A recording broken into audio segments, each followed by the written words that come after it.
Hello friends, तो आज की इस वीडियो में हम पढ़ने वाले हैं प्रकाश का अपवर्तन। ये क्लास की 10th की एनसीईआरटी का ये आपका चैप्टर है प्रकाश, जिसमें हम पहले पार्ट में प्रकाश के परावर्तन को पढ़ा था। अब हम प्रकाश के अपवर्तन को पढ़ेंगे। तो अपवर्तन क्या होता है? देखिए, परावर्तन और अपवर्तन में अंतर क्या होता है, सीधा सा समझ लेते हैं कि परावर्तन का मतलब होता है कि प्रकाश का किसी चमकदार सतह से टकरा कर पुनः उसी माध्यम में लौट जाना। यानी कि जैसे वायु है, वायु से आई और फिर टकराकर वायु में ही लौट गई। जिस तरीके से एक गेंद जो है वो दीवार से टकरा के उसी माध्यम में लौट जाता है। अपवर्तन का मतलब क्या होता है? अपवर्तन क्या होता है? प्रकाश का किसी पारदर्शी माध्यम से जब टकराती है, तो टकरा करके यहाँ से जैसे टकराई तो पुनः उसी माध्यम में ना जा करके ये दूसरे माध्यम में चली जाती है। कुछ इस तरीके से, एक मिनट में आपको दिखाता हूँ। कुछ इस तरीके से ये इसी माध्यम में चली जाती है, तो इसको हम बोलते हैं प्रकाश का अपवर्तन। जब प्रकाश एक माध्यम से दूसरे माध्यम में जाती है तो उसे प्रकाश का अपवर्तन बोलते हैं। और इसमें होता क्या है, ये देखिए एक अभिलंब इस तरीके से खींच देते हैं। मान लो ये वायु है आपका, ये वायु है और ये क्या है आपका, जल है। तो आपने देखा होगा पानी में प्रकाश जाता है ना, तो इस तरीके से क्या होगा, अपना मार्ग थोड़ा सा परिवर्तित कर लेता है और अवलंब की ओर थोड़ा सा झुक जाता है। तो इसे हम प्रकाश का अपवर्तन बोलते हैं। प्रकाश के अपवर्तन के बहुत सारे फिनोमेना है, ठीक है। अभी हम देखिए करके उनको डिस्कस करेंगे। तो देखिएगा, आगे चलते हैं। जैसे आपने देखा होगा कि अगर एक ग्लास में पानी भरते हैं, साफ पानी, और उसमें हम क्या करें फिर पेंसिल को डाल दें, ठीक है। पेंसिल को उसमें रख देते हैं तो होगा क्या, वो जो पेंसिल है ना, आपको थोड़ी सी टेढ़ी हुई दिखाई देगी। पानी के अंतरपृष्ठ पर अर्थात पानी की ऊपरी सतह पर टेढ़ी प्रतीत होती है जो पेंसिल होती है, ठीक है। तो इसका कारण क्या होता है? इसका कारण भी प्रकाश का अपवर्तन ही होता है। साथ ही अगर पानी में मछलियाँ हैं तो मछली आपको कुछ ऊपर दिखाई देगी पानी में, ठीक है। या फिर एक खाली बाल्टी है, उसको आप देखिए, एक खाली बाल्टी है उसको आप देखिए, और फिर उस खाली बाल्टी में पानी भर दीजिए। फिर उसकी तली को आप देखेंगे, वो थोड़ा ऊपर आ जाएगा। तली देखने में ऐसा लगेगा कि उस बर्तन की तली थोड़ी उथली हुई है, थोड़ा ऊपर है। इसका कारण यही है कि प्रकाश का अपवर्तन, ठीक है। आइए फिनोमेना को समझते हैं क्या क्या है। देखिए, प्रकाश जो है सभी माध्यमों में एक ही दिशा में गति नहीं करता है। जो इंपॉर्टेंट पॉइंट है वो मैं आपको समझाता हूँ। देखिए, कांच के आयताकार स्लैब से अपवर्तन, यहाँ पे ये है स्लैब, ठीक है। आप ये देख सकते हो, ये स्लैब है कांच का आयताकार, ठीक है। इस तरीके से स्लैब बना हुआ है। और इससे प्रकाश का अपवर्तन किस प्रकार से होता है समझ लेते हैं। देखिए, पहले एक प्रकाश की किरण इधर से आ रही है। जो किरण आ रही है उसको हम आपतित किरण बोलते हैं। क्या बोलते हैं? इंसिडेंट रे या फिर आपतित किरण बोलते हैं। जैसे इसके पहले तो ये वायु वाला माध्यम था और ये कांच का माध्यम है, ठीक है। तो जैसे ही माध्यम चेंज हुआ, तुरंत प्रकाश की किरण देखिए अपना मार्ग परिवर्तित करके थोड़ा सा, ये जो ये दिख रहा है आपको डॉटेड लाइन, ये अभिलंब है। अभिलंब की तरफ थोड़ा सा झुक जाती है। जाना तो इसको सीधे चाहिए था इस तरीके से, जो डॉटेड लाइन है, लेकिन ऐसे ना जाकर के थोड़ा सा ये देखिए झुक गई है इस तरीके से, अभिलंब की तरफ झुक जाती है। और ये अपना मार्ग परिवर्तित करके इस तरीके से आती है। पुनः कांच से जब निकलने लगती है, यानी कि जब वायु में जाने लगती है, पुनः अभिलंब से थोड़ा दूर हट जाती है, ठीक है। और फिर अपने मार्ग पे निकल जाती है इस तरीके से। तो ये प्रकाश का अपवर्तन है। यहाँ पे दो बार प्रकाश का, यहाँ से यहाँ तक प्रकाश का अपवर्तन हुआ और एक बार यहाँ से यहाँ पे अपवर्तन हुआ, ठीक है। दो बार हुआ। तो ये जो किरण आ रही है इसको आपतित किरण, जो बीच में ये अपवर्तित किरण है जो परिवर्तित हुई थी अपने मार्ग को, और फिर जो यहाँ से बाहर निकली उसको हम निर्गत किरण बोलते हैं, ठीक है। तीन चीज़ यहाँ पे आपने समझ ली। ये आपका अभिलंब होता है, ठीक। और ये आपका क्या होता है? ये आपका विलंब होता है, ठीक है। देखिए, जिस कोण पर आपतित होती है, अभिलंब और आपतित किरण के बीच का जो कोण होता है उसको हम आपतन कोण बोलते हैं। और यहाँ पे जो अपवर्तित किरण और अभिलंब के बीच का कोण होता है, जैसे यहाँ पे R1 लिखा है, तो इसको हम बोलते हैं अपवर्तन कोण बोलते हैं, ठीक है। यानी कि आपतन कोण और अपवर्तन कोण, वहाँ पे परावर्तन कोण बोलते थे परावर्तन में, यहाँ पे अपवर्तन कोण बोलते हैं, ठीक है। इसके नियम भी हैं, अभी हम आगे देखेंगे। तो इस तरीके से आपको समझ में आ गया होगा किस प्रकार से परावर्तन होता है, ठीक है। कुछ और इम्पोर्टेंट है तो उसको भी देख लेते हैं। देखिए, आगे चलते हैं, यहाँ पे देखते हैं जो इम्पोर्टेंट है।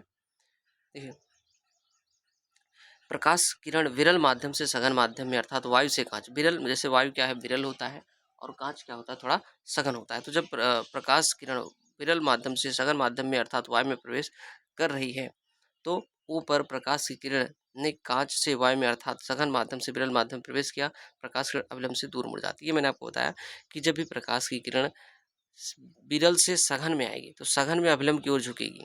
क्या करेगी? विरल से जब सघन आएगी तो अभिलंब की ओर झुकेगी। और जब सघन से, ये सघन है, सघन माध्यम है, डेंस मीडियम है, डेंस मीडियम से यानी कि सघन माध्यम से जब विरल माध्यम में जाएगी तो अभिलंब से दूर भगेगी। देखो यहाँ पे थोड़ा सा दूर भगी, यहाँ पे इतना छोटे से पास में आई थी अभिलंब से, यहाँ पे इतनी दूर गैप हो गया, ठीक है। तो अभिलंब से दूर हो जाती है। सघन से विरल में जाएगी, सघन से, जब सघन से विरल में आएगी तो अविलंब से दूर हो जाती है, ये इसका कहने का मतलब है। अब देखिएगा, अब आप यहाँ पे आप एक चीज़ और देखो, जो आपतित किरण है और ये जो निर्गत किरण है, दोनों एक दूसरे के समांतर है। ऐसा क्यों है? क्योंकि आपतित किरण जितना अविलंब की ओर झुकी थी, यहाँ बाहर निकलते समय उतना दूर हो गई। ठीक है, जितना यहाँ पे झुकी उतना यहाँ से बाहर हो गई। तो इसका मतलब है कि आपतित किरण और निर्गत किरण क्या होते हैं? समांतर होते हैं। ठीक है, जितना यहाँ पे झुका था उतना ही यहाँ पे फैल गया। ठीक, और यहाँ पे ध्यान दीजिएगा कि प्रकाश किरण के मुड़ने का परिणाम समान तथा विपरीत है। इसी कारण निर्गत किरण आपतित किरण के समांतर निकलती है। तथापि कि प्रकाश किरण में थोड़ा सा पार्श्विक विस्थापन हो जाता है। पार्श्विक विस्थापन कहाँ पे होता है? जैसे यहाँ पे देखिए, अब प्रकाश की किरण इस तरीके से जानी थी, लेकिन अब वो गई किधर? इधर से। तो यहाँ पे जो ये डिस्प्लेसमेंट हुआ डी, ये आपका जो हो गया, ये पार्श्विक विस्थापन हो गया। ठीक है, आगे चलते हैं। अब देखिए, अपवर्तन के नियम हम देख लेते हैं। अपवर्तन का नियम क्या होता है? यहाँ परावर्तन के नियम लिखा है, ये गलत है, अपवर्तन का नियम है। ठीक है, अपवर्तन का नियम क्या है कि आपतित किरण, अपवर्तित किरण और दोनों माध्यम के पृष्ठ तल, पृथक करने वाले पृष्ठ के आपतन बिंदु पर अविलंब सभी एक ही तल में होते हैं। एक तल का मतलब होता है कि जैसे यहाँ पे देखो, आपतित किरण है, ये अपवर्तित किरण है और ये अविलंब है, तीनों एक ही तल में होंगे। इसका मतलब है कि एक पेज पर आप इसको बना सकते हो। यानी कि ऐसा नहीं होगा कि दो लाइन एक पेज पर हो, एक तीसरी उसके लंबवत इस तरीके से ऊपर की तरीके हो, ऐसा नहीं। तीनों लाइन जो है वो एक ही पेज पर बन जाएंगे। ठीक है, एक ही तल में बन जाएंगे, ये कहने का मतलब। अगला देखें, अगला ये कहता है कि किसी निश्चित रंग तथा निश्चित माध्यम के युग्म के लिए, क्योंकि जो प्रकाश के रंग होते हैं, अलग अलग रंगों के लिए चाल अलग अलग होती है, तरंगदैर्घ्य उनकी अलग अलग होती है ना, इसलिए कहा है किसी निश्चित रंग अथवा निश्चित माध्यम के युग्म के लिए आपतन कोण की जा, यानी कि साइन, और अपवर्तन कोण की जा, यानी कि साइन का अनुपात जो है स्थिर होता है। इस नियम को स्नेल का नियम या अपवर्तन का नियम कहते हैं। ठीक है। देखो, इसका कहने का मतलब क्या है, मैं आपको समझा देता हूँ यहाँ पे। ओके, देखो, इसका कहने का मतलब ये है कि जैसे मान लो ये है एक, ठीक है, ये मान लो यहाँ पे जल भरा हुआ है, ठीक, और यहाँ पे क्या है? वायु है। ये वायु है और ये क्या है? जल है। जब प्रकाश की किरण इस तरीके से आती है तो वो क्या करती है? अपना मार्ग परिवर्तित कर देती है और इस तरीके से झुक जाती है। तो यहाँ पे मान लो आपतन कोण आई बना और यहाँ पे अपवर्तन कोण आर बना। तो इसका कहने का मतलब ये होता है कि, इसका क्या कहने का मतलब होता है कि जो साइन आई है, यानी कि आपतन कोण का साइन और परावर्तन कोण का जो साइन है, साइन आर, इसका अनुपात सदैव नियत होता है। जैसे इसको एन को क्या बोलते हैं? हम अपवर्तनांक बोलते हैं। क्या बोलते हैं? अभी अपवर्तनांक के बारे में डिटेल से पढ़ेंगे हम। इसको अपवर्तनांक कहते हैं। ठीक है, और इसे स्नेल का नियम भी कहते हैं, इसको भी नोट कर लेना, स्नेल का नियम कहते हैं। चलो आगे चलते हैं। अपवर्तनांक क्या होता है? देखिए, अपवर्तनांक को एक भौतिक राशि, अपवर्तनांक एक भौतिक महत्वपूर्ण राशि है जो विभिन्न माध्यमों में प्रकाश के संचरण की आपेक्षिक चाल से संबंध किया जा सकता है। निर्वात में प्रकाश की चाल कितनी होती है? 3 × 10⁸ होती है। इसको नोट कर लेना, 3 × 10⁸ जो है निर्वात में प्रकाश की चाल होती है। तो जो हमारा अपवर्तनांक होता है वो ये बताता है कि किस माध्यम में प्रकाश की चाल कितनी है। ठीक है, इससे संबंध किया जा सकता है, इससे तुलना किया जा सकता है। जो कि किसी जो प्रकाश से किसी माध्यम में हो सकने वाली द्रुततम चाल है, यानी कि सबसे अधिक प्रकाश की चाल जो होती है वो निर्वात में होती है, 3 × 10⁸ वायु में इसकी जो चाल होती है थोड़ा कम हो जाती है, क्योंकि वायु में कुछ पार्टिकल हो जाते हैं, इसलिए वायु में इसकी चाल कम हो जाती है। दो माध्यमों के युग्मों के लिए अपवर्तनांक का मान दोनों माध्यमों में प्रकाश की चाल पर निर्भर करता है। यानी कि जो अपवर्तनांक का मान होता है वो किस पे निर्भर करता है? प्रकाश की चाल पर। जैसे देखिए, यहाँ पे इसी पॉइंट को समझिएगा, कंफ्यूजन यहाँ पे होता है। क्या कह रहा है कि क्या कहता है, मान लो कोई प्रकाश है, किरण है, वो क्या करती है? एक माध्यम से दूसरे माध्यम में प्रवेश करती है। ठीक है, मैं आपको थोड़ा सा फिगर बना के समझाता हूँ। जैसे यहाँ पे देखो, ये है, ठीक है, माध्यम एक है, यहाँ पे मैं 1 लिख देता हूँ, और एक दूसरा माध्यम ये है। एक माध्यम मान लो वायु है, एक जल है। इस तरीके से जब प्रकाश की किरण आती है इस तरीके से और इस तरीके से, मान लो वायु में पहले माध्यम में v1 वेग से चल रही थी और दूसरे माध्यम में v2 वेग से चल रही थी, तो अपवर्तनांक क्या होगा? तो किस माध्यम का अपवर्तनांक निकलेगा? देखो, माध्यम एक से माध्यम दो में प्रवेश कर रही है, तो माध्यम एक में चाल v1 है तथा माध्यम दो में चाल v2 है, तो माध्यम दो का माध्यम एक के सापेक्ष अपवर्तनांक, यानी कि किसका निकलेगा? माध्यम दो का, किसका? दो का निकलेगा। किसके सापेक्ष? एक के सापेक्ष, यानी कि वास्तव में अपवर्तनांक किसका है? दो का। तो जब एक से दो में आएगी तो दो का जो अपवर्तनांक होगा एक के सापेक्ष, सापेक्ष मतलब इसके तुलना में, इस तरीके से समझ सकते तुलना में, तो दो का जो अपवर्तनांक होगा वो होगा v1/v2। यहाँ पे उल्टा होता है, अपवर्तनांक हम माध्यम दो का निकालेंगे, लेकिन चाल पहले किसकी लिखेंगे? v1 की, यानी कि पहले माध्यम में चाल, फिर दूसरे माध्यम में चाल। ठीक है, तो n/1 का मतलब क्या होता है कि दूसरे माध्यम का अपवर्तनांक सापेक्ष किसके पहले, और इसका फार्मूला क्या होता है v1/v2, v1/v2, ठीक है। यानी कि पहले माध्यम में चाल बटे दूसरे माध्यम में चाल प्रकाश की। तो फार्मूले को याद कर लेना, कन्फ्यूजन नहीं होना चाहिए। ये हमेशा दूसरे माध्यम का अपवर्तनांक होता है पहले माध्यम के सापेक्ष यानी कि तुलना में, ठीक है। और जो हम निकालते हैं तो v1 पहले माध्यम का चाल बटे v2 का करते हैं। चलो आगे चलते हैं, आगे देखते हैं। अब देखिए यहाँ पे लिखा है ना, यहाँ पे क्या लिखा है कि माध्यम 1 का माध्यम 2 के सापेक्ष अपवर्तनांक n12 होता है, ठीक है। अगर अब हमें माध्यम 1 का निकालना है तो क्या हो जाएगा, ओके एक मिनट। अगर हमें माध्यम 1 का निकालना है तो हम कैसे लिखेंगे n12, इसका मतलब माध्यम 1 का अपवर्तनांक है 2 की तुलना में, और इसका निकालिए कैसे, यहाँ पे v2/v1 हो जाएगा। यानी कि अगर पहले माध्यम का आप निकाल रहे हो तो दूसरे माध्यम की चाल बटे पहले माध्यम की चाल, ठीक है, इस तरीके से। अगर माध्यम एक निर्वात या वायु है तब माध्यम 2 का अपवर्तनांक निर्वात का सापेक्ष माना जाता है, अर्थात इसे निरपेक्ष अपवर्तनांक कहते हैं। यानी कि अगर पहला माध्यम हम क्या कर दें, निर्वात कर दें, जैसे इस तरीके से है ना, एक माध्यम को हम क्या करते हैं वैक्यूम, वैक्यूम जानते हैं ना, निर्वात जहाँ कुछ नहीं होता, वैक्यूम, ठीक है, वायु नहीं होती उसको वैक्यूम बोलते हैं। और दूसरा मान लो कोई भी माध्यम हो सकता है, ठीक है, पानी जल हवा कुछ भी हो सकता है। तो इसमें जो अपवर्तनांक निकालेंगे हम, यहाँ पे हम क्या करते हैं, इसको हम सिर्फ n2 लिखते हैं। इसका मतलब क्या हो गया कि अगला जो हमारा पहला माध्यम था वो क्या था, वैक्यूम था, और ये इक्वल होता है आपका, हम जानते हैं पहले माध्यम, हमारा पहला माध्यम क्या है वैक्यूम, वैक्यूम में जो चाल होती है प्रकाश की वो c से लिखते हैं, और c का मान कितना होता है 3 × 10⁸ c का मान होता है 3 × 10⁸ मीटर पर सेकेंड, ठीक है। तो ये चूंकि निर्वात में चाल c से दिखाते हैं तो c बटा आपका v2 हो जाएगा, ठीक है। यानी कि दूसरे माध्यम में जो प्रकाश की चाल होगी, दूसरे माध्यम का जो अपवर्तनांक होगा वो निर्वात में चाल यानी कि पहले माध्यम में चाल और दूसरे माध्यम में चाल के बराबर होगी। तो इसको हम इस तरीके से लिख सकते हैं, ठीक है। n2 से निरूपित किया जाता है, वायु में प्रकाश की चाल c है तथा माध्यम में प्रकाश की चाल v है, तो माध्यम का अपवर्तनांक nm होता है, ठीक है। तो निर्वात या वायु दोनों को समान ही माना जाता है लगभग, क्योंकि वायु के पार्टिकल से प्रकाश की चाल इतनी प्रभावित नहीं होती, इसलिए दोनों को समान ही माना जाता है। तो इसको ध्यान रखिएगा, फार्मूला जरूर ध्यान रखिएगा। अगर एक माध्यम निर्वात है या प्रकाश या वायु है तो उसको हम क्या बोलते हैं, उसको हम बोलते हैं उसको हम बोलते हैं निरपेक्ष अपवर्तनांक। चलो आगे चलते हैं। यहाँ पे कुछ अपवर्तनांक दिए हैं, इनको आपको याद करना नहीं है, ठीक है। जल का अपवर्तनांक थोड़ा सा आप देख सकते हो 1.33 होता है, बस, बाकी याद करने की जरूरत नहीं है। आगे चलते हैं। अपवर्तन करने की क्षमता प्रकाशिक घनत्व के द्वारा भी व्यक्त किया जा सकता है। प्रकाशिक घनत्व का निश्चित कोनोटेशन जो है आपका होता है, यह द्रव घनत्व के समान नहीं है।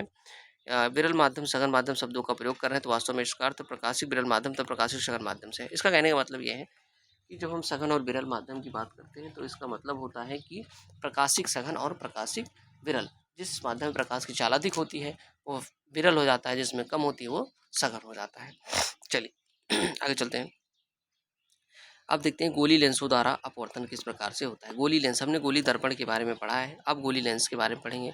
जैसे एक लेंस आपका ये है, ठीक है, ये क्या होता है, एक पारदर्शक माध्यम होता है, इसको पढ़ लेते हैं। देखिए घड़ी साथ बहुत छोटे छोटे पुर्जों को देखने के लिए आवर्धक लेंस का प्रयोग करता है, ठीक है। अब देखिए जो हमारा लेंस होता है वो क्या होता है, इसके बारे में हम देखते हैं, फिर आवर्धक लेंस को आपको बताएंगे कौन सा लेंस होता है आवर्धक लेंस, ठीक है। देखिए दो पृष्ठों से घिरा हुआ कोई पारदर्शी माध्यम, याद रखना पारदर्शी होना चाहिए। दो पृष्ठों से, जैसे एक पृष्ठ आपका ये हो गया, ये वाला पृष्ठ बाहर वाला, और एक पृष्ठ ये वाला, दो पृष्ठों से घिरा, और कैसा हो, पारदर्शी हो। पारदर्शी का मतलब जैसे जल हो सकता है, कांच हो सकता है, ठीक है, जो पारदर्शी, वायु हो सकती है। तो किसी एक या दो पृष्ठगोली है, जिसका एक या दोनों पृष्ठगोली है लेंस कहलाता है, ठीक है। या चाहे देखो यहाँ पे दोनों पृष्ठगोली है, गोली मतलब किसी गोले का टुकड़ा है, ठीक है, एक गोले का टुकड़ा है जैसे ये है, इसको ऐसे काट दो, ठीक है, एक गोले का टुकड़ा ये हो गया, एक गोले का टुकड़ा ये हो गया, इस तरीके से जोड़ेंगे। अगर इसको उल्टा करके जोड़ दें इस तरीके से तो इस तरीके से भी लेंस बन जाता है, ठीक है। इसी टुकड़े को अगर हम सीधा सीधा जोड़ दें तो इस तरीके से बनेगा, उल्टा जोड़ देंगे तो इस तरीके से बनेगा। एक ऐसा भी हो सकता है, एक हमारा गोली हो और एक समतल हो, इस तरीके से भी हो सकता है। इधर वाला गोली इधर वाला समतल हो सकता है, ये इस तरीके से भी हो सकता है, ठीक है, इस तरीके से ऐसे भी हो सकता है, ठीक है। और भी है, ऐसे इस तरीके से भी आपका लेंस बन सकता है, इस तरीके से, ठीक है। तो कई लेंस कई तरीके से हो सकते हैं, बट जो हम पढ़ेंगे यहाँ पे, एक हमारा ये उत्तल लेंस है और ये एक हमारा अवतल लेंस है, इनके बारे में हम पढ़ेंगे, ठीक है। एक हमारा क्या है, ये उत्तल है और एक हमारा ये क्या है, अवतल है, इनके बारे में हम पढ़ेंगे। चलिए देखते हैं। तो लेंस के बारे में हमने पढ़ लिया कि कोई पारदर्शी माध्यम जिसका एक या दोनों पृष्ठ गोली हैं लेंस कहलाता है।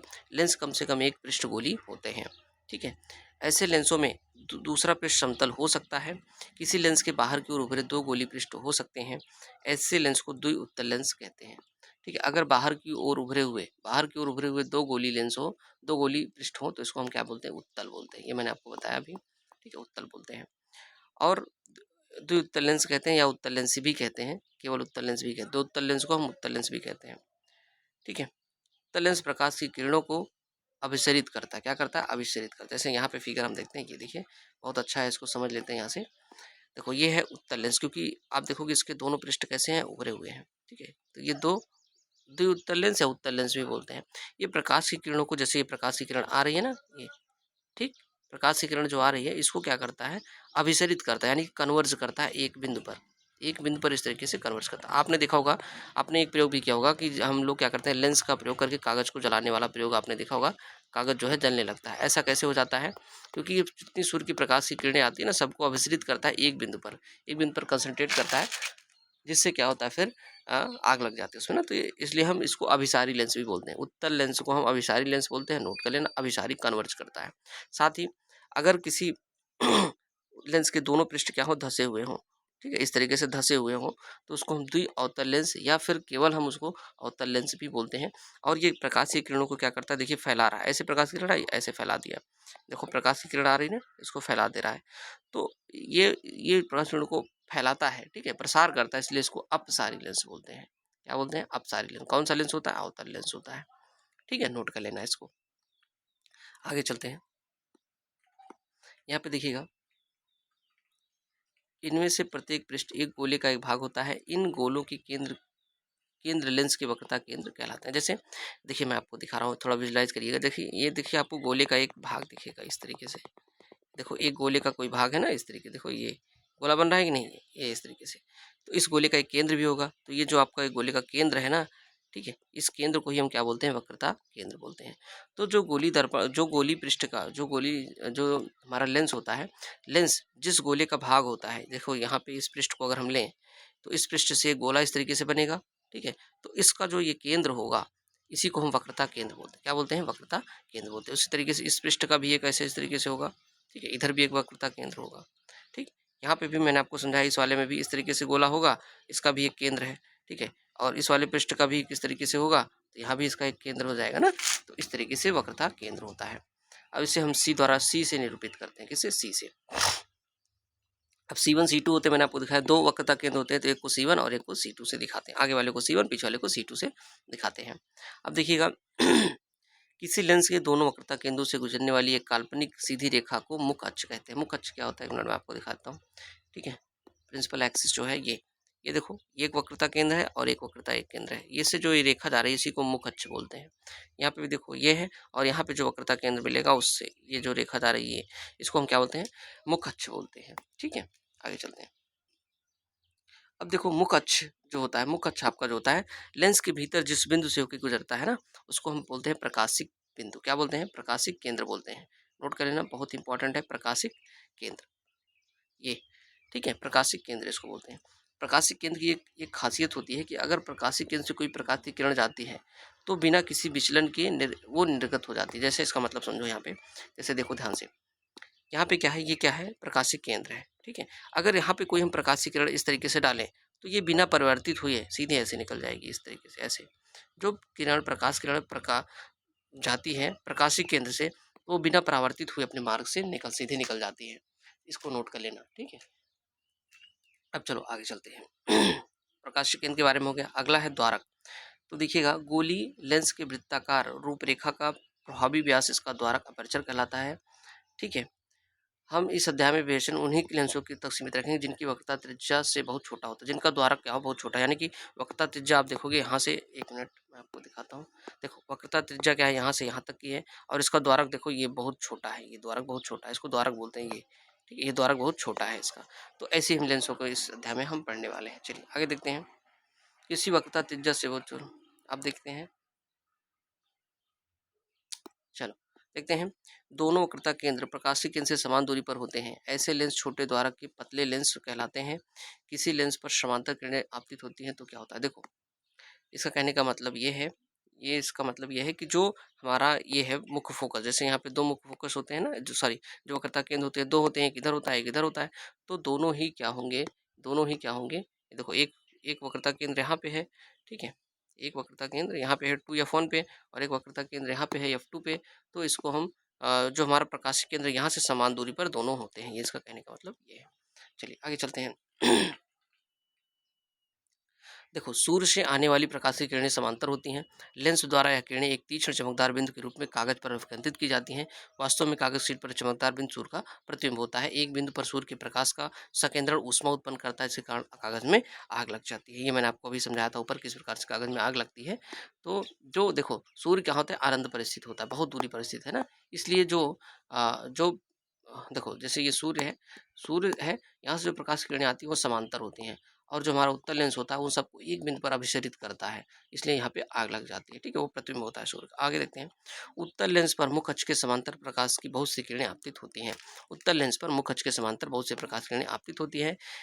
किरणें लेंस के अपवर्तन के पश्चात मुख्य अक्ष पर एक बिंदु पर अभिसरित होती हैं। मुख्य अक्ष पर यह बिंदु लेंस का मुख्य फोकस कहलाता है।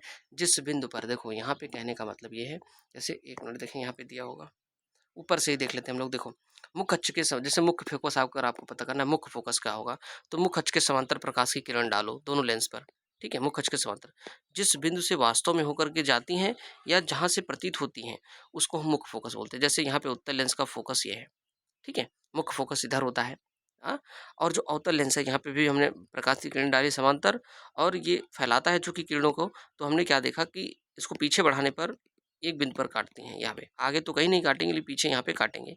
तो ये वास्तव में यहाँ पे क्या होता है, यहाँ से निकलती हुई प्रतीत होती हैं, काट तो नहीं रही लेकिन निकलती हुई प्रतीत हो रही हैं, इस तरीके से यहाँ से प्रकाश किरण निकल रही है, तो इसको हम मुख्य फोकस बोलते हैं। तो याद रखना, जो उत्तल लेंस का मुख्य फोकस होता है, उत्तल लेंस का जो मुख्य फोकस होता है वो इस साइड होता है। कहाँ पे होता है, एक मिनट, उत्तल लेंस का जो मुख्य फोकस होता है वो इस साइड होता है और अवतल लेंस का जो मुख्य फोकस होता है वो इस साइड होता है, ध्यान रखना। और एक चीज़, जैसे हम प्रकाश के परावर्तन में चिन्ह परिपाटी को पढ़े हुए थे, तो चिन्ह परिपाटी इस तरीके से है, सारी दूरियां प्रकाशीय केंद्र से हम लोग मापेंगे।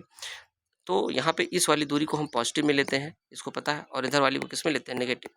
तो याद रखना, जो उत्तल लेंस होता है उसकी फोकस दूरी कैसी होती है, फोकस दूरी इसकी क्या होती है, पॉजिटिव होती है। और जो अवतल लेंस होता है यहाँ पे भी अगर हम ध्यान से देखें तो इधर की दूरी को हम पॉजिटिव मापते हैं, इधर की दूरी को हम नेगेटिव। तो जो अवतल लेंस होता है उसकी दूरी कैसी होती है, उसकी फोकस दूरी क्या होती है, नेगेटिव। याद रखना, आगे काम आएगा तो मैं आपसे पूछूंगा। तो उत्तल लेंस में क्या होता है, पॉजिटिव फोकस दूरी, और अवतल लेंस में क्या होता है, नेगेटिव। ठीक है, कैसे होता है ये मैंने आपको समझा दिया। आगे चलते हैं। फोकस दूरी वाला काम हो गया, ठीक है, ये भी मैंने आपको समझा दिया। अब देखिए, जो फोकस दूरी होती है वो क्या होती है, कह रहा है देखिए, तथा किसी लेंस में दो मुख्य फोकस होते हैं जिन्हें F1 और F2 द्वारा निरूपित किया जाता है। किसी लेंस के मुख्य फोकस की प्रकाशीय केंद्र से दूरी फोकस दूरी कहलाती है। फोकस दूरी को अक्षर F से निरूपित करते हैं। देखो यहाँ पे ये है, इस तरीके से मान लो है, ठीक है, ये है प्रकाशीय केंद्र, ये आपका फोकस है मान लो। तो प्रकाशीय केंद्र से फोकस की जो दूरी होती है उसको फोकस दूरी कहते हैं और इसको F से निरूपित करते हैं, ठीक है, ये यहाँ पे बताया गया है। आगे चलते हैं। लेंसों द्वारा प्रतिबिंब का बनना, किस प्रकार से लेंस प्रतिबिंब बनाता है। अभी तक हमने दर्पण से पढ़ा था किस तरीके से प्रतिबिंब बनता है, अब हम लेंस से देखेंगे किस प्रकार से प्रतिबिंब बनता है। देखो यहाँ पे सबसे, जैसे हमारा अवतल दर्पण होता था उस तरीके से यहाँ पे उत्तल लेंस होता है। अवतल दर्पण और उत्तल लेंस जिस प्रकार से विभिन्न स्थितियाँ होती थी वहीं अनंत पर वस्तु को रखेंगे तो कहाँ प्रतिबिंब बनेगा, F2 पर बनेगा, यानी कि फोकस पर बनेगा, दूसरे फोकस पर अत्यधिक छोटा बनेगा, बिंदु आकार का बनेगा, और वास्तविक और उल्टा होगा। ठीक है, वास्तविक और उल्टा मैंने आपको पहले पार्ट में ही समझाया था कि हमेशा वास्तविक प्रतिबिंब उल्टा ही बनता है। याद रख लो कि आप अगर प्रतिबिंब वास्तविक है तो हमेशा कैसा बनेगा, उल्टा ही बनेगा। ठीक है, चलो। और 2F से परे, यानी कि 2F का मतलब क्या होता है, वक्रता त्रिज्या जो होती है वो फोकस की दुगनी होती है, तो वक्रता केंद्र से दूर। ठीक है, मैं फिगर भी आपको दिखाता हूँ, एक मिनट, यहाँ पे आप देखिएगा, ये है। इसको हम समझेंगे, इसके पहले थोड़ी सी चीज़ें और समझ लेते हैं फिर हम देखते हैं इसको। ठीक है, उत्तल अवतल दोनों को समझ लेंगे, पहले ये वाला चीज़ समझ लेते हैं। जैसे हमने दर्पण के लिए पढ़ा था, सेम वैसे यहाँ पे पढ़ना है। देखो, किरण आरेख के प्रयोग द्वारा लेंस से प्रतिबिंब बनना।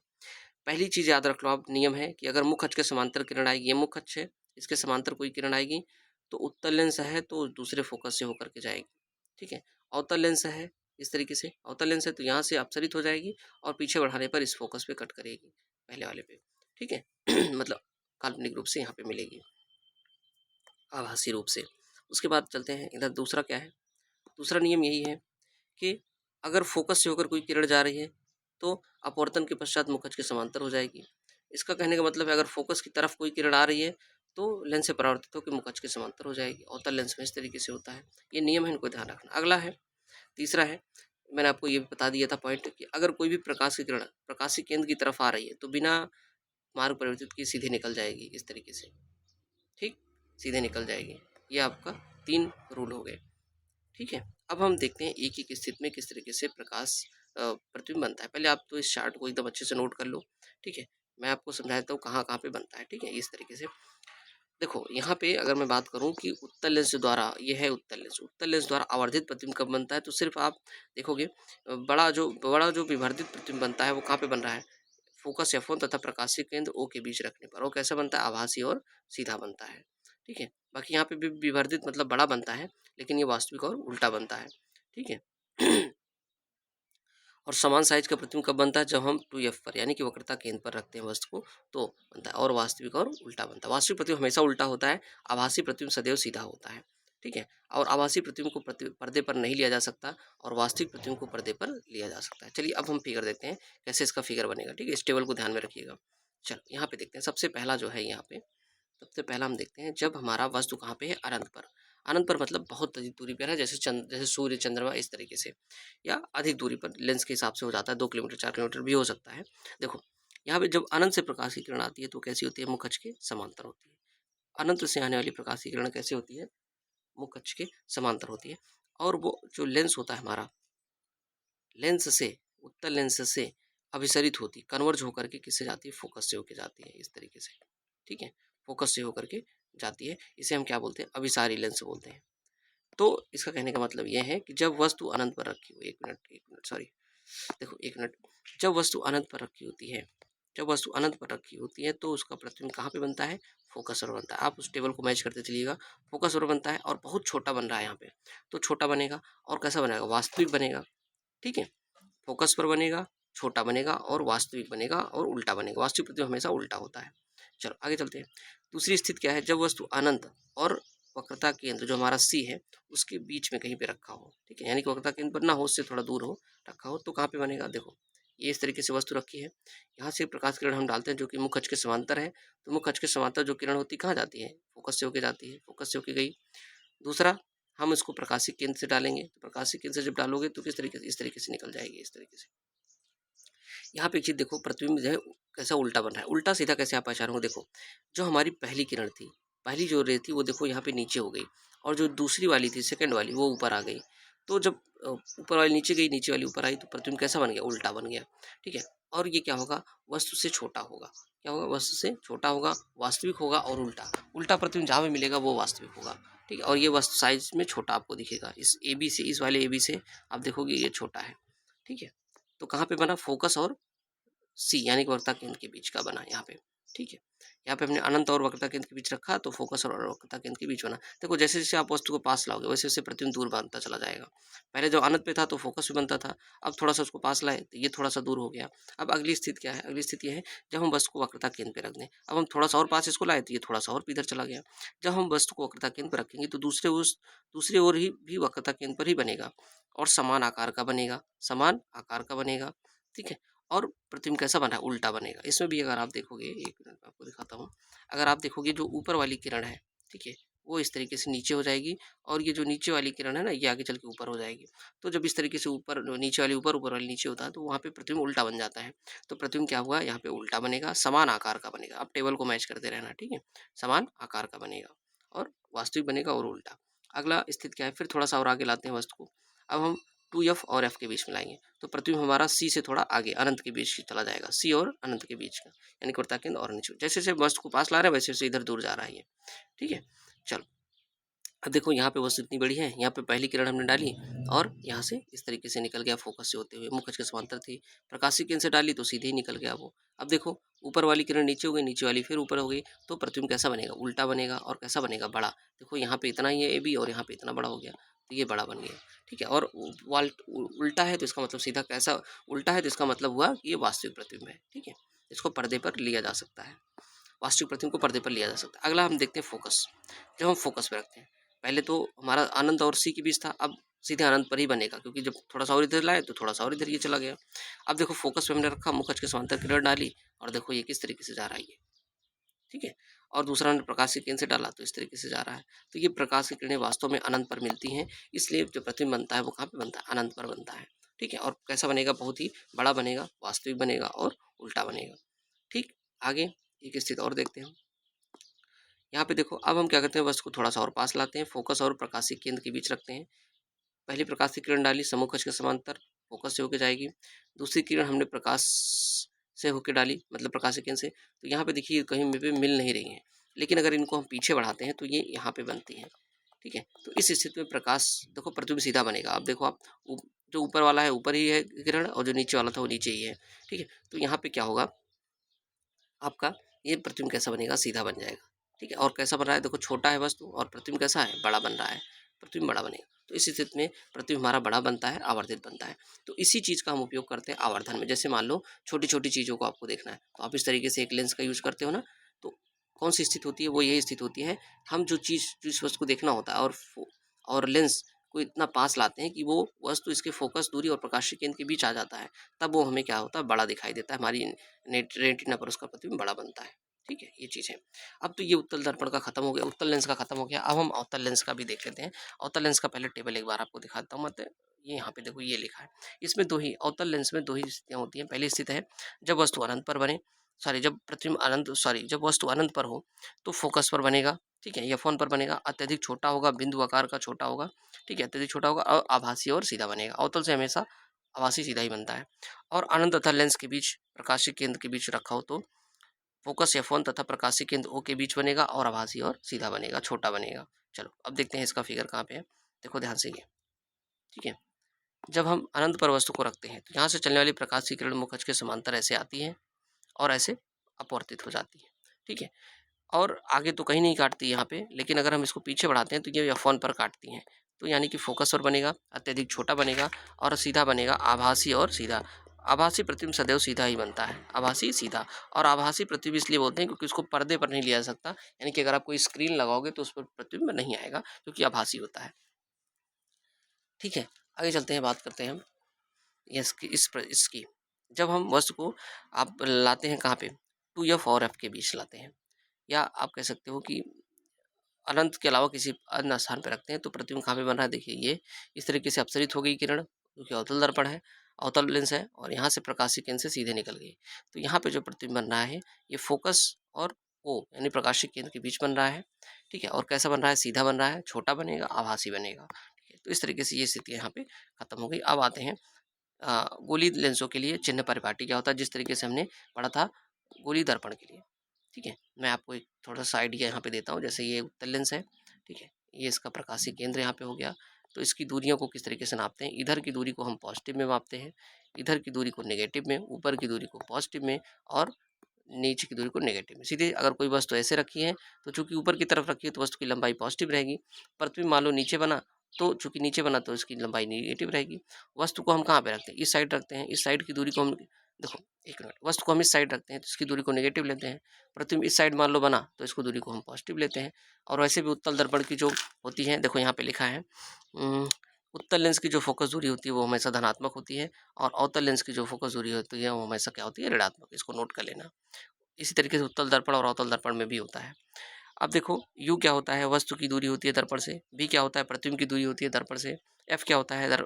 लेंस है यहाँ पे, लेंस की फोकस दूरी होती है। और H क्या होता है? जो आपकी वस्तु होती है उसकी ऊंचाई होती है। और जो H डैश होता है वो प्रतिबिंब की ऊंचाई होती है। लेकिन यहाँ पे मैं H डैश नहीं यूज करूंगा, मैं यहाँ पे I और O का यूज करूंगा। आई का मतलब इमेज यानी कि प्रतिबिंब की ऊंचाई, और ओ मतलब ऑब्जेक्ट यानी कि वस्तु की ऊंचाई। ठीक है, चलो आगे देखते हैं। यह है लेंस सूत्र। लेंस सूत्र याद कर लेना, इसका प्रयोग आता है फार्मूला से बेस्ड क्वेश्चन अभी मैं सॉल्व करूँगा। तो यहाँ पे क्या होता है 1/v minus 1/u equal to 1/f।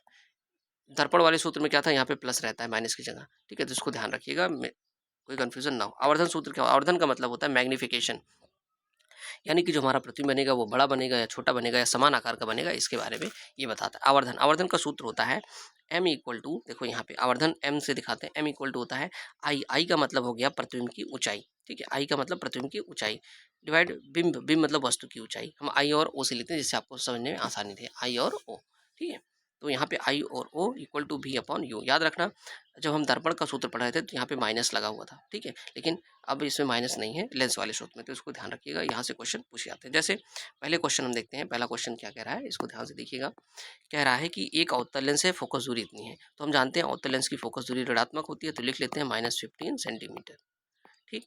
बिंब को लेंस से कितनी दूरी पर रखें, यानी कि पूछ रहा है कि वस्तु को कितनी दूरी पर रखें, तो वस्तु की दर्पण से दूरी को हम यू से दिखाते हैं, यू पूछ रहा है, ठीक है, कि बिंब का लेंस से इतनी सेंटीमीटर दूरी पर प्रतिबिंब बने, यानी कि जो प्रतिबिंब लेंस से प्रतिबिंब की जो दूरी होती है उसको हम भी से लिखते हैं, प्रतिबिंब की दूरी जो है 10 सेंटीमीटर दूरी पर प्रतिबिंब बने। कह रहा है इस अवतल लेंस है, अवसर अवतल लेंस द्वारा जो प्रतिबिंब बनता है, अभी मैंने आपको बताया था, वो हमेशा किधर बनता है, इस साइड बनता है, ठीक है, इस साइड बनता है, इस साइड बनता है, इसकी दूरी पॉजिटिव लेते हैं तो हम 10 सेंटीमीटर क्या लिखेंगे, +10 सेंटीमीटर, क्यों, क्योंकि प्रतिबिंब हमेशा इसी साइड ही बनता है अवतल लेंस में, ठीक है। चलो अब हमें एफ निकालना है, फार्मूला हमें याद है, लेंस सूत्र का प्रयोग करेंगे, तो 1/v minus 1/u equal to 1/f। तो 1/v क्या है, v क्या है यहाँ पे 10 हो गया, माइनस 1/u हो गया इक्वल टू 1/f। f कितना है, f है -15। सॉल्व करते हैं इसको, सॉल्व करने के लिए हम क्या करते हैं, इसको इधर लाते हैं और इसको इधर ले जाते हैं, तो ये हो जाएगा 1/10 और प्लस 1/15 इक्वल टू, ये -1/u है तो इधर आएगा प्लस में बन जाएगा 1/u। सॉल्व करते हैं इसको, एलसीएम लेते हैं, एलसीएम 30 होगा और एलसीएम 30 होगा, ठीक है, एलसीएम 30, एक मिनट, एलसीएम 30 होगा तो 10 से 30 को डिवाइड करेंगे तो 3 बार जाएगा, प्लस 15 से करेंगे तो 2 बार जाएगा, और इसको तो ऐड करना आप लोग जानते होंगे, फ्रैक्शन को ऐड करना, ऐड करते हैं तो ये हो जाएगा 5/30 इक्वल टू 1/u। दोनों को पलट देते हैं, ये हो जाएगा 30/5 equal to 1/u, sorry you को भी पलटेंगे तो यू आ जाएगा केवल, ठीक है, और यहाँ से कट करोगे तो 6 आएगा, तो यू क्या आएगा हमारा 6 आएगा, क्या आएगा 6 आएगा, यानी कि जो दूरी होती है, देखो थोड़ी सी यहाँ पे हम लोगों ने मिस्टेक कर दी, क्या की, ये देखो जैसे कह रहा है कि अवतल लेंस की फोकस दूरी इतने सेंटीमीटर है, तो अवतल लेंस की जो फोकस दूरी होती है वो क्या होता है, -15 सेंटीमीटर, नेगेटिव में होता है, ठीक है, और बिंब का लेंस से कितनी दूरी पर रखें, यानी कि हमें पूछ रहा है वस्तु की दूरी क्या होगी, तो वस्तु की दूरी को हम यू से दिखाते हैं, इसको निकालना है, और भी इतनी दूरी पर बने, तो देखो यहाँ पे मिस्टेक ये हो गई थी कि ये 10 सेंटीमीटर होता है ना, और जो अवतल लेंस से प्रतिबिंब बनता है वो सदैव इस तरफ बनता है, इस तरफ की दूरी क्या होती है, नेगेटिव होती है ना, इसलिए यहाँ पे नेगेटिव लेना था, ठीक है। अब लेंस का सूत्र का प्रयोग करते हैं, तो 1/v minus 1/u equal to क्या हो जाएगा, 1/f। फार्मूला लिख जाते हैं, 1/v, v मतलब 1 -10, ठीक है, -1/u, इसकी वैल्यू नहीं पता है, इक्वल टू, और 1/f, f मतलब -15, ठीक है, -15। चलो अब इसको सॉल्व करने के लिए क्या करते हैं, क्या है ना, इसको इधर लाते हैं और इसको इधर ले जाते हैं, तो यहाँ से ये आएगा, तो ये हो जाएगा 1/15 माइनस 1, ठीक है, ये माइनस में इधर आएगा प्लस में हो जाएगा, और ये -1/10 इक्वल टू 1/u, ठीक है, इधर माइनस में था ना, इधर आएगा तो प्लस में। सॉल्व करते हैं इसको, एलसीएम लेते हैं, 30 आएगा, तो ये हो जाएगा 2 - 3 इक्वल टू 1/u। सॉल्व करेंगे इसको तो ये हो जाएगा -1/30 इक्वल टू 1/u। तो यहाँ से हमें ये पता चल जाएगा u इज इक्वल टू, दोनों को पलट देते हैं तो -30, ठीक है, यानी कि -30 सेंटीमीटर, ये हमारा यू आया, और नेगेटिव है, इसका मतलब जो हमारा वस्तु है इधर ही रखा जाएगा, ठीक है। अगर प्रतिबिंब 10 सेंटीमीटर पर बन रहा है तो वस्तु कितनी दूर है, 30 सेंटीमीटर दूरी पर है। चलो अब हम इसका मैग्निफिकेशन निकालते हैं। अच्छा, प्रतिबिंब बनेगा कैसा, हमेशा अवतल लेंस द्वारा प्रतिबिंब कैसा बनता है, आभासी बनता है, आभासी और सीधा बनता है, और छोटा भी बनता है। छोटा कैसे निकालेंगे, कितना छोटा बनता है, देखो आवर्धन निकालते हैं, m बराबर क्या होता है, हमने पढ़ा v/u होता है, तो v कितना है यहाँ पे, v हम देखते हैं -10 है, और u कितना है -30 है। सॉल्व कर लो इसको, तो ये माइनस से माइनस कट गया, 1/3, 1/3 क्या होता है 0.33, एक से छोटा है ना, ये एक से छोटा है, इसका मतलब प्रतिबिंब क्या बनेगा, छोटा बनेगा, तो वैल्यू आप याद कर लो, u -30 और और जो हमारा मैग्नीफिकेशन आया वो 0 से छोटा 1 से छोटा है, यानी कि छोटा प्रतिबिंब बनेगा। तो यहाँ पे आप देखोगे, ये देखिए यहाँ पे हमारा जो मैग्नीफिकेशन आया प्लस में आया था, प्लस का मतलब हमारा क्या होता है, सीधा प्रतिबिंब होता है, सीधा यानी कि आभासी होता है। और हमारा जो यू आया था वस्तु, वो -30 आया था। इस तरीके से आप फार्मूले को का यूज करके आप लगा सकते हैं। एक क्वेश्चन और चलो देख लेते हैं। यहाँ पे क्वेश्चन है, क्वेश्चन को ध्यान से पढ़ेंगे। कह रहा है कि कोई वस्तु इतने सेंटीमीटर लंबा, बिंब 10 सेंटीमीटर फोकस दूरी, इतने सेंटीमीटर लंबा बिंब, बिंब का मतलब वस्तु, वस्तु का मतलब ऑब्जेक्ट, ऑब्जेक्ट कितना हो जाएगा 2 सेंटीमीटर। अच्छा, इसको प्लस में लिखेंगे माइनस में, क्योंकि ऑब्जेक्ट को हम ऊपर लिखते हैं ना इस तरीके से, ठीक है, उस तरीके से लिखते हैं तो ये पॉजिटिव में रहेगा, ध्यान से करिएगा। 10 सेंटीमीटर फोकस दूरी किसी उत्तल लेंस, उत्तल लेंस की फोकस दूरी हमेशा पॉजिटिव, तो यह बराबर क्या हो जाएगा 10 सेंटीमीटर प्लस 10 यानी कि 10। मुख्य अक्ष के लंबवत रखा है, बिंब की लेंस से दूरी इतने सेंटीमीटर है, यानी कि यू की वैल्यू भी आपको गिवन है। यू की वैल्यू किस में लेंगे हम, -15 सेंटीमीटर, क्योंकि जो होता है इस तरफ रखा जाता है वस्तु और ये निगेटिव होता है, ठीक है। इसकी प्रकृति बताना है, स्थिति बताना है और साइज बताना है। चलो देखते हैं, यानी कि पहले हम भी निकालेंगे, भी निकालेंगे, फिर आई भी निकालेंगे, क्योंकि साइज भी बताना है। चलो निकालते हैं। पहले v के लिए दर्पण सूत्र का प्रयोग करते हैं, 1/v minus 1/u equal to 1/f। चलो वैल्यू रखते हैं, पुट करते हैं 1/v, v की वैल्यू नहीं पता है तो 1/u को इस साइड लेके आते हैं, तो ये बनेगा 1/f, f की वैल्यू कितनी है 10, और -1/u है तो इधर आएगा +1/u, u की वैल्यू कितनी है, u की वैल्यू कितना है -15, ठीक है, -15, यहाँ पे -15 रख देते हैं। तो देखो यहाँ से ये क्या बन जाएगा, यहाँ से देखिएगा, ये बनेगा 1/10, और ये प्लस और माइनस मिलके क्या बन जाएगा -1/10, 1/15।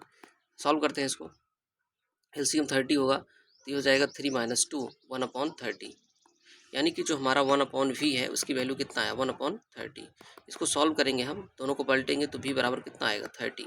अब देखो चूंकि v पॉजिटिव आया है, इसका मतलब है कि जो हमारा प्रतिबिंब बनेगा वो लेंस के पीछे बनेगा, यहाँ पे 30 सेंटीमीटर पे, ठीक है, ये हो गया। अब इधर बनेगा जो प्रतिबिंब, देखो उत्तल लेंस है, चूंकि उत्तल लेंस से जो प्रतिबिंब बनता है वो कैसा बनता है, वो वास्तविक। अच्छा पहले आवर्धन निकालते हैं फिर हम बताएंगे क्या होगा। आवर्धन निकालते हैं, m का वैल्यू क्या होता है I/O इक्वल टू v/u, सबकी वैल्यू पुट करते हैं। आई हमें निकालना था, आई को आई रहने देते हैं, ओ की वैल्यू हमें पता है कितना है 2 सेंटीमीटर, 2 रखते हैं, इक्वल टू वी कितना है, वी हमारा 30 है, और यू कितना है, यू यहाँ पे हम देखते हैं -15 है, -15 लगाते हैं। सॉल्व करते हैं इसको, देखो यहाँ से कट करेंगे तो ये 2 बार जाएगा -2, और आई बराबर कितना हो जाएगा -4 सेंटीमीटर। तो देखो यहाँ पे आई कितना है नेगेटिव, नेगेटिव का मतलब क्या होता है, प्रतिबिंब हमारा कैसा बन रहा है, उल्टा नीचे की तरफ बन रहा है, और कितना बन रहा है 4, उसकी लंबाई कितनी थी 2, तो देखो ऑब्जेक्ट जो था 2 सेंटीमीटर लंबा था और कितना बन गया 4 सेंटीमीटर लंबा बन गया, तो कैसा हो गया 2 गुना ना। तो हम क्या लिखेंगे, देखो सारी चीज़ें कैसे लिखेंगे, लिखेंगे प्रतिबिंब, प्रतिबिंब, प्रतिबिंब उत्तल दर्पण से, उत्तल लेंस से, उत्तल लेंस से, उत्तल लेंस से कितनी दूरी पर बन रहा है 30 सेंटीमीटर, 30 सेंटीमीटर, 30 सेंटीमीटर दूसरी ओर, दूसरी मतलब जिधर वस्तु रखी उसकी उस तरफ नहीं, दूसरी ओर, दूसरी ओर 2 गुना, 2 गुना है ना, देखो 2 था 4 हो गया था, 2 गुना, 2 गुना बड़ा वास्तविक, वास्तविक, क्योंकि ऋणात्मक है तो उल्टा बनेगा वास्तविक, और उल्टा है तो वास्तविक रहता है, वास्तविक उल्टा प्रतिबिंब बनेगा, ठीक है। तो सारी वैल्यूज को आप मैच कर सकते हो 30 और 4। चलिए देखते हैं यहाँ पे आया होगा 30 और 4, तो यहाँ पे आप देख सकते हो ध्यान से कि इसका जो है -4 सेंटीमीटर, देखो ये आया ना आवर्धन, यानी कि इसकी ऊंचाई इतना होगा, और 2 गुना बड़ा बनेगा, m का मतलब आवर्धन होता है, आवर्धन यहाँ पे 2 आया है, इसका मतलब 2 गुना बड़ा बनेगा, ऋणात्मक चिन्ह दिखाता है कि उल्टा बनेगा, और उल्टा बनेगा तो हमेशा वास्तविक प्रतिबिंब बनेगा, ठीक है, 30 सेंटीमीटर दूरी पर बनेगा, इसको भी आप मैच कर सकते हो, ठीक है। चलो यहाँ से हो गया। अब आते हैं, हम आगे पढ़ते हैं लेंस की क्षमता क्या होती है, लेंस की क्षमता, यानी कि लेंस की क्षमता क्या होती है, देखो लेंस की क्षमता यानी कि पावर ऑफ लेंस क्या होता है, तो ध्यान रखिएगा किसी लेंस की प्रकाश किरणों को अभिसरित, कन्वर्ज या अपसरित करने की जो क्षमता होती है उसे फोकस दूरी, उसे हम लेंस की क्षमता कहते हैं, फोकस दूरी पर निर्भर करती है। कम फोकस दूरी का एक उत्तल लेंस प्रकाश किरणों को बड़े कोण को मोड़कर उन्हें प्रकाशिक केंद्र के निकट फोकसित करता है। तो यहाँ पे देखिएगा क्या लिखा है कि अधिक अपसरित करता है, किसी लेंस द्वारा प्रकाश किरणों को अभिसरण या अपसरण करने की मात्रा डिग्री को उसकी क्षमता के रूप में व्यक्त करते हैं। और मान लो कि कोई भी लेंस है उसकी फोकस दूरी f है, तो उसकी जो क्षमता होगी p वो होगी 1/f। इसका मात्रक होता है डायोप्टर, क्या होता है डायोप्टर होता है, ठीक है, इसका मात्रक क्या होता है डायोप्टर होता है। डायोप्टर, और इसको चूँकि फ़ोकस का मात्रक मीटर होता है इसलिए इसको हम बोलते हैं प्रति मीटर भी बोलते हैं। डायोप्टर को क्या बोलते हैं? प्रति मीटर भी बोलते हैं। तो याद रखना उत्तल लेंस की क्षमता हमेशा धनात्मक होती है, उत्तल लेंस की क्षमता क्या होती है? ऋणात्मक होती है। अगर फ़ोकस दूरी 1 मीटर है तो उसकी क्षमता क्या हो जाएगी? 1 पर मीटर हो जाएगी, या प्रति मीटर भी इसको बोलते हैं। आगे चलते हैं। देखो, यहाँ पे जैसे एक चीज़ बताया गया है इसको भी समझ लेते हैं। जैसे मान लो किसी लेंस की क्षमता +2 डायोप्टर है, इसका मतलब वो कैसा उत्तल लेंस, प्लस किसको दिखाता है? उत्तल लेंस को, ठीक है, और माइनस किसको दिखाता है? अवतल लेंस को। माइनस किसको दिखाता है? अवतल लेंस को, ठीक है। अगर मान लो क्षमता आपको दिया है कितना? +2, तो फोकस दूरी कितनी होगी? तो हम जानते हैं कि पी बराबर क्या होता है? 1/f। पी आपको 2 दिया है और एफ की वैल्यू निकालना है, तो क्या करो, एफ को इधर लाओ और 2 को इधर लाओ, तो ये बराबर हो जाएगा 1/2, और इसको भाग करोगे तो कितना हो जाएगा? 0.5 सेंटीमीटर। क्योंकि पॉजिटिव आ रहा है फोकस दूरी तो कैसा होगा? उत्तल लेंस होगा, नेगेटिव आता तो अवतल लेंस होता, ठीक है। अब एक चीज़ ये बता रहा है, जैसे मान लो कई सारे लेंस रखे हैं जिनकी क्षमताएं P1 P2 P3 P4 ऐसे रखी हैं, एक साथ रखी हैं, तो उनकी जो कुल क्षमता होगी, संयोजन की जो कुल क्षमता होगी वो P1 P2 P3 होती है। कई लोगों को आपने देखा होगा कि लेंस में 1-2 लेंस लगते हैं, तो उनमें क्या होता है, कई सारे लेंसों को जो है हम रखते हैं, ठीक है, और उनकी जो टोटल क्षमता होती है, ठीक है, वो आपका P1 P2 P2 P3 उनके योग के बराबर होती है। योग मतलब बीजगणितीय योग होता है, अगर कोई धनात्मक है तो धनात्मक में, ऋणात्मक है तो ऋणात्मक में लिखेंगे और जोड़ देंगे। चलो आगे चलते हैं। अब कुछ प्रश्न देख लेते हैं यहाँ पे जो इम्पोर्टेंट है, ठीक है। जैसे यहाँ पे पूछ रहा है, क्वेश्चन ये है कि कौन सा पदार्थ लेंस बनाने के लिए उपयुक्त नहीं हो सकता। जैसे जल है, जल पारदर्शी होता है, ये भी लेंस बनाया जा सकता है, कांच से भी बन सकता है, प्लास्टिक से भी बनता है, लेकिन मिट्टी से नहीं बन सकता क्योंकि ये क्या होता है? अपारदर्शी होता है। परिभाषा में ही मैंने आपको समझाया था। उसके बाद देखते हैं आगे अगला क्वेश्चन क्या है। अगला क्वेश्चन कहता है किसी बिंब का अवतल दर्पण द्वारा बना प्रतिबिंब आभासी, सीधा और बिंब से बड़ा पाया गया वस्तु की स्थिति क्या होगी। तो ये अवतल दर्पण, दर्पण मैं आपको पहले भी पढ़ा चुका हूँ दर्पण के बारे में। अगर दर्पण द्वारा प्रतिबिंब बना आभासी हो, सीधा हो और बिंब से बड़ा हो, तो कहाँ पे होगा? मुख्य फोकस तथा वक्रता केंद्र के बीच होता है। मुख्य फोकस और वक्रता केंद्र बीच होता है।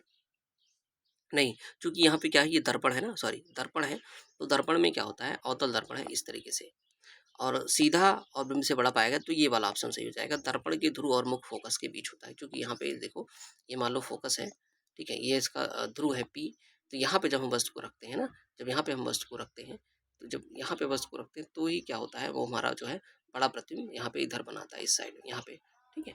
इस स्थिति में हम उसका प्रयोग करते हैं, जो डॉक्टर वगैरह होते हैं इसी स्थिति में उसका प्रयोग करते हैं, ठीक है। आगे चलते हैं, आगे इस यहाँ पे देखते हैं क्वेश्चन। कह रहा है कि बिंब का वास्तविक तथा समान साइज का प्रतिबिंब बनाने के लिए बिंब को उत्तल लेंस के सामने कहाँ पे रखें। पहले ध्यान दो, उत्तल लेंस है, वास्तविक और समान साइज का प्रतिबिंब बनाना है, तो हमेशा फोकस की दूरी दूरी पर रखना है। मैंने आपको बताया था कि जब वस्तु को हम वक्रता केंद्र सी पे रखते हैं, तो जो हमारा प्रतिबिंब बनता है दूसरी ओर भी वक्रता केंद्र पर ही बनता है, बस उल्टा बनता है, समान साइज का बनता है, ठीक है। चलो, गोली दर्पण द्वारा किसी पतले गोली लेंस की फोकस दूरियां इतनी है तो दर्पण तथा लेंस समझौता होगा। कह रहा है कि गोली दर्पण है और एक लेंस है, दोनों की फोकस दूरियां इतना दी हैं, तो क्या हो सकता है? दर्पण क्या हो सकता है? लेंस क्या होता है? ध्यान दो, अगर नेगेटिव है फोकस दूरी, ठीक है, नेगेटिव फोकस दूरी जो होती है, नेगेटिव अगर है तो वो हमेशा अवतल को ही दिखाती है। किसको? अवतल, चाहे वो अवतल दर्पण हो या अवतल लेंस हो, क्योंकि जो फोकस दूरी पॉजिटिव होती है ना, वो उत्तल होती है, चाहे वो उत्तल लेंस हो या उत्तल दर्पण हो, ठीक है। तो ये आपका अवतल वाला हो जाएगा। अगला क्वेश्चन देखते हैं। किसी दर्पण पर चाहे कितनी भी दूरी पर खड़े हो, आपका प्रतिबिंब सदैव सीधा प्रतीत होता है, सदैव सीधा प्रतिबिंब होता है, तो संभवतः क्या हो सकते हैं? तो याद रखिए, ध्यान दीजिएगा कि जो आपका होता है सदैव सीधा प्रतिबिंब, सदैव सीधा प्रतिबिंब की अगर बात करेगा, और क्या चीज़ है? ये दर्पण है, ध्यान देना, दर्पण, लेंस की बात नहीं हो रही, दर्पण है, तो समतल में तो सदैव सीधा बनता है, और उत्तल में भी क्या होता है? आपका सीधा ही बनता है। जैसे उत्तल दर्पण का प्रयोग कहाँ पे करते हो? जो वाहन होते हैं उनमें देखो, जो ये बैक मिरर इस तरीके से लगा होता है, इसमें हम उसका प्रयोग करते हैं, तो प्रतिबिंब वहाँ पे सीधा ही बनता है, ठीक है। तो समतल और उत्तल हो जाएंगे। चलो आगे चलते हैं। आह, देखो, कह रहा है शब्दकोश में पाए गए छोटे अक्षरों को पढ़ते समय आप निम्नलिखित में से कौन सा लेंस पसंद करेंगे। तो देखिए, छोटे अक्षरों को पढ़ने के लिए हम आवर्धक लेंस का प्रयोग करते हैं, तो यहाँ पे आपका क्या हो जाएगा? उत्तल लेंस हो जाएगा, 50 सेंटीमीटर फोकस दूरी का उत्तल लेंस हो जाएगा। चलो आगे देखते हैं, ठीक है। तो यहाँ तक जो इंपॉर्टेंट क्वेश्चन थे वो मैंने आपको करा दिए हैं, और एक क्वेश्चन और देख लेते हैं, ये अगर इंपॉर्टेंट है। क्या है ये? कह रहा है 15 सेंटीमीटर फोकस दूरी के एक अवतल दर्पण का उपयोग करके हम किसी बिंब का सीधा प्रतिबिंब बनाना चाहते हैं। कौन सी चीज़ है? पहले देखो, अवतल दर्पण है, ठीक है, करके हम बनाना चाहते हैं, तो बिंब का दर्पण से दूरी का परिसर क्या होगा? देखो ध्यान रखो, मैं आपको बता रहा हूँ। जैसे कि ये क्या है, अवतल दर्पण की बात कर रहा है, तो अवतल दर्पण एक हम बनाते हैं कुछ इस तरीके से। अवतल दर्पण है, ये इसका मुख्य अक्ष है, ये इसका क्या है, फोकस, ओ सॉरी पोल है, ध्रुव है, और यहाँ पे इसका क्या है, फोकस है। इसको मान लेते हैं वक्रता केंद्र है, और यहाँ पे ये क्या है, इसका फोकस है। तो ध्यान दीजिए, हमें कैसा प्रतिबिंब बनाना है, सीधा प्रतिबिंब बनाना है। अवतल दर्पण से सीधा प्रतिबिंब कब बनता है, जब हम वस्तु को फोकस और ध्रुव के बीच का रखते हैं यहाँ पे। ठीक है, तो यहाँ से जो हम प्रकाश की किरण डालेंगे वो परावर्तित होकर के कुछ इस तरीके से ऐसे जाएगी, और एक हम जो डालेंगे वो इस तरीके से जाएगा, ये इस तरीके से। ठीक है, इस तरीके से जाएगा वक्रता केंद्र से, और इसी पे लौट आएगा। तो इसको जो हम पीछे बढ़ाते हैं यहाँ पे, तो यहाँ पे कहीं कट करता है, और प्रतिबिंब कैसा बनता है, ये सीधा बनता है। कैसा बनता है, सीधा बनता है। तो जब प्रतिबिंब हमारा ये सीधा बनता है, तो ये वाली स्थिति होती है। तो कह रहा है कि अ, बिंब का दर्पण से दूरी का रेंज क्या हो सकता है। तो जो आपको वस्तु को रखना है ना, वस्तु को रखना है वो फोकस दूरी और ध्रुव के बीच रखना है, यानी कि आप इसको रख सकते हो 15 सेंटीमीटर से कम ही आप दूरी पर इस वस्तु को रख सकते हो। 15 सेंटीमीटर से क्या होना चाहिए, आपका कम उसकी दूरी होनी चाहिए। डी मान लो दूरी है तो कम होनी चाहिए, 15 सेंटीमीटर से कम। ठीक है, ये होता है। तो आई होप आपको वीडियो पसंद आए, तो लाइक करना, चैनल को सब्सक्राइब करना। Thanks for